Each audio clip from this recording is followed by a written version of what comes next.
बिहार में शिक्षकों के प्रोफाइल अपडेट करने की समय सीमा समाप्त हो चुकी है। 5 जून तक शिक्षकों को मौका दिया गया था अपने प्रोफाइल में अपडेट करने को लेकर, जिसमें वो mobile number, marital status, permanent address और प्रेजेंट एड्रेस वो उसको अपडेट कर पाते थे।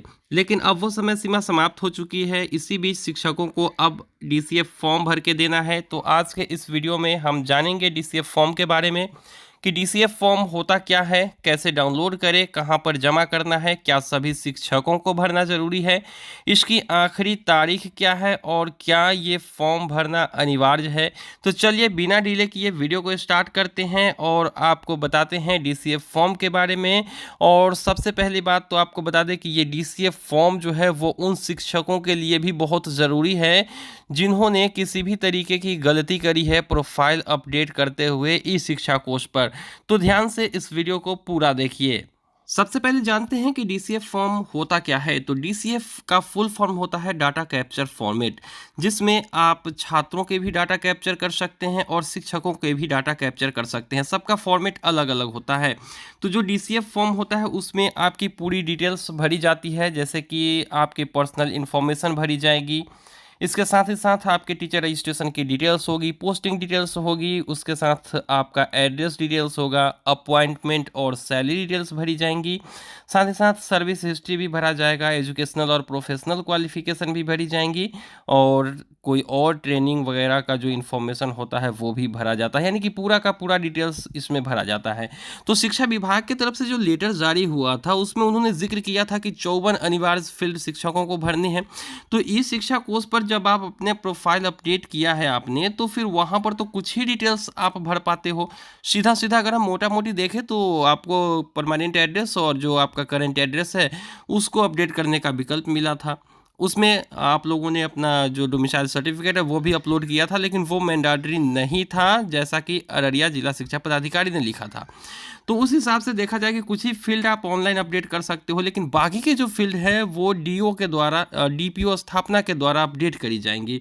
और डीपीओ स्थापना जो है आपके डिटेल्स को तभी अपडेट करेगा जब आपकी डिटेल्स उसके पास हो।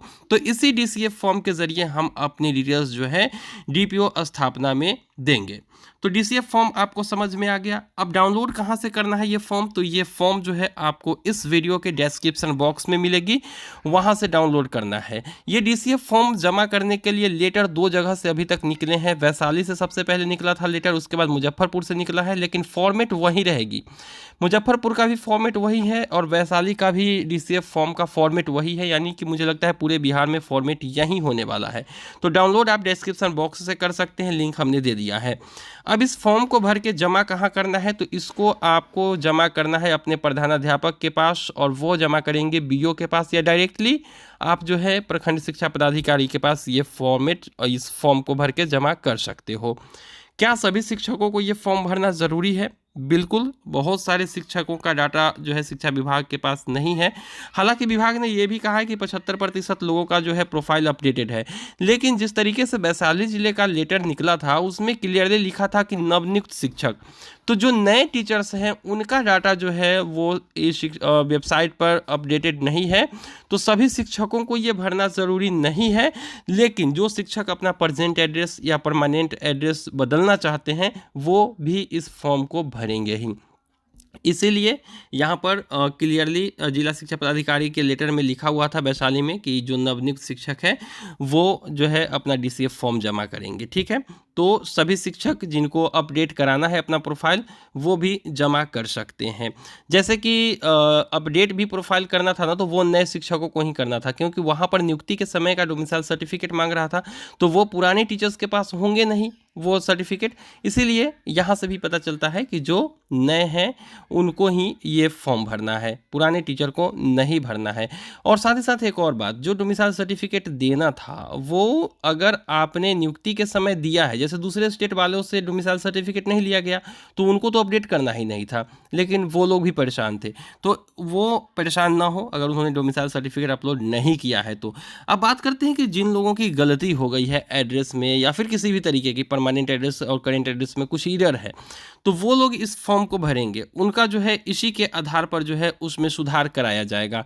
अब इसमें सुधार कराने के लिए आपको एक आवेदन डीपीओ के नाम से देना होगा और डीपीओ स्थापना में जमा करेंगे आवेदन, तो फिर आपकी जो भी डिटेल्स में गलती है वो आप आवेदन में मेंशन करेंगे और फिर आपकी जो डिटेल्स हैं वो अपडेट कर दी जाएंगी।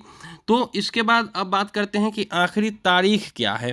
तो देखिए, डीसीएफ फॉर्म जमा करने की आखिरी तारीख जो जिला मुजफ्फरपुर से निकला है लेटर, उसमें उन्होंने कहा है कि अविलंब जमा करें। चूँकि ग्रीष्म अवकाश चल रहा है, ऐसे में सभी शिक्षक अपने घर पे होंगे नहीं, तो ऐसे में बहुत से टीचर्स वैकेशन पे होंगे, तो उनको उसमें मेंशन करना चाहिए था कि उन शिक्षकों के लिए वो क्या डेडलाइन है, लेकिन उन्होंने मेंशन नहीं किया है। लेकिन वैशाली जिला शिक्षा पदाधिकारी की तरफ से जो लेटर जारी किया गया है उसमें उन्होंने भी लिखा है कि शिक्षक जो है अब बीओ कार्यालय में डीसीएफ फॉर्म को जमा करेंगे भर के, लेकिन ग्रीष्म अवकाश में जो शिक्षक मुख्यालय से बाहर हैं, यानी कि जो छुट्टी पे हैं, जो बाहर निकल चुके हैं वैकेशन पे, उनके लिए उन्होंने 28 जून तक की डेडलाइन दी है।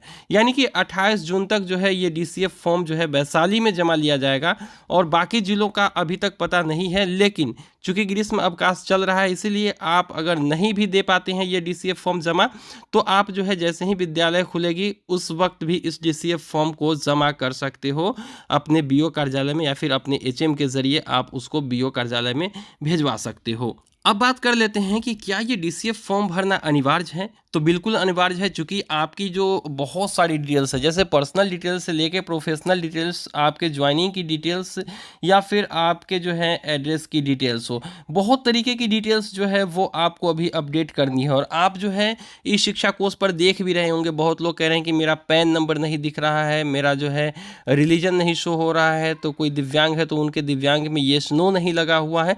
तो इन सब चीज़ को अपडेट करवाना ज़रूरी है और इसीलिए शिक्षा विभाग ने ये लेटर भी जारी किया था। तो इसीलिए ये डीसीएफ फॉर्म जो है भर के जमा करना मैंडेटरी है, क्योंकि आपके पर्सनल डिटेल्स के अलावा भी बहुत सारी डिटेल्स अभी शिक्षा विभाग को इस शिक्षा कोष पर अपडेट करनी है। तो मुझे लगता है कि डीसीएफ फॉर्म से जुड़ी सभी प्रकार की जो है जानकारी हमने आपको इस वीडियो में दे दी है।